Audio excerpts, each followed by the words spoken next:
And now we have the kind of register of the kind of the political rhetoric, the tribal politics, the illiberal politics of this administration, but red state governors across the country.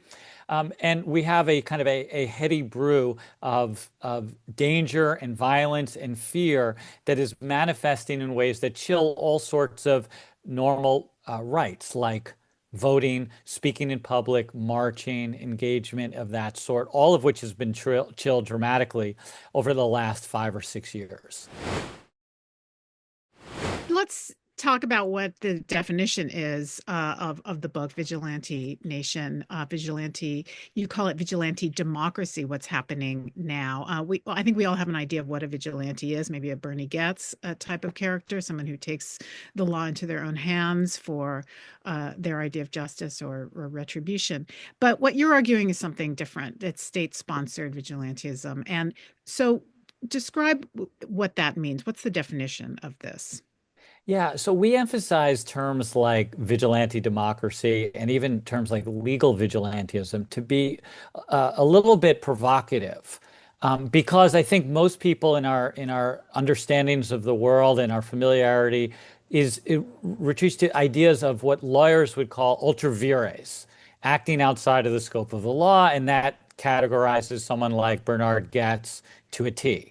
Okay, someone who doesn't like the world in which he inhabits and takes the law into his own hands, and notwithstanding the fact that there is a regime that would close down on him, as happened in that case.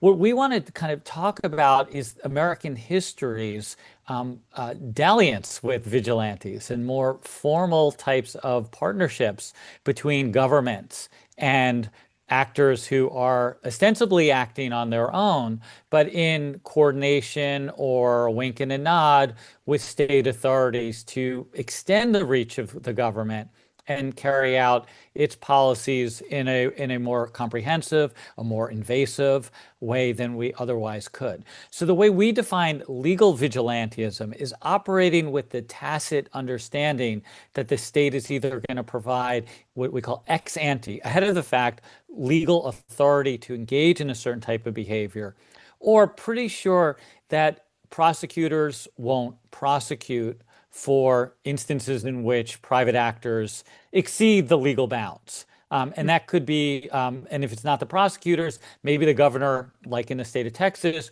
might pardon you after you've committed an act of violence that's against the law. So just to give an example of an ex ante law that this has happened in Oklahoma and in Florida, there are now legal defenses to ram your car into protesters if you have a fear that there could be damage to you or to your property. And so that created a kind of an opportunity ahead of the fact that if you are confronted with, and in the time in which these laws were passed were Black Lives Matter marchers. And if you feel that there might be some credible threat to you or to your property, meaning like your car could get scratched, you have license, it's an affirmative defense. So we're talking about things like that. We're talking about non-prosecution, and we're talking about ultimately pardons. Would that also be like a stand your ground law as well? Would all Yeah, I'm glad you mentioned that. And so in the book, we talk about that we didn't go from a world in which everyone behaves perfectly into ramming your cars into one another because you feel irked. And there's a slow but steady licensing of violence. And we could talk about how the old law, the old criminal defense law, was you could resist with force in a context in which you had no means of escaping. So you're backed into a corner or you're confronted in your home, and that was actually called the castle doctrine. Like the person, a man is sovereign and king of his castle and can do things. And then we went, and many states shifted from what was called the castle doctrine to stand your ground laws. And that essentially meant wherever you are, even if you had the capacity to withdraw, you didn't have to. And so you could meet force with force, and you could meet force with arguably disproportionate force if you felt threatened, meaning you could use a gun. So we have a bunch of legal regimes that have essentially enabled greater and greater tolerance for all forms of violence. And now we have the kind of register of the kind of the political rhetoric, the tribal politics, the illiberal politics of this administration, but red state governors across the country.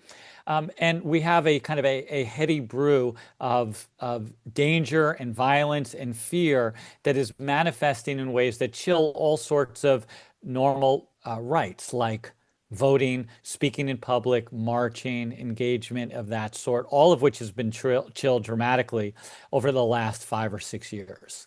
Okay, I want to get to that in a second, but I just want to stick with the stand your ground law because it made me wonder as you were talking. I'm sure people who are in favor of these laws and are in favor of this ramming into protesters law in Florida and in Oklahoma, these laws, that they would say that these are our individual liberties, and especially with the stand your ground law that are guaranteed by the Second Amendment, amongst others. So I'm wondering about the Second Amendment and if you think that this would fall under, I don't know, state sponsored, state protected vigilantism? Yeah, I mean, looming heavily over almost any conversation we have about society and justice in America is guns, because it changes the very nature in which we conduct our politics, in which we conduct our domestic affairs, our social affairs, and increasingly even our economic affairs. Because the other countries could have instability of our sort, but they don't have the guns. Other countries can have people confronting one another politically, or because they don't like the way they parked in the parking lot or anything else, but we don't have the guns. So the kind of propensity for violence in our society is so much higher because of the risk of lethal force being exercised. So I think it casts a giant shadow over everything. Does the Second Amendment justify the stand your ground doctrine? I don't believe it does. Does it justify ramming cars? I don't believe it does. But does the way that our Supreme Court has interpreted the Second Amendment, is it consistent with a kind of a cultural ethos in which violence is normalized? I think the answer is a resounding yes.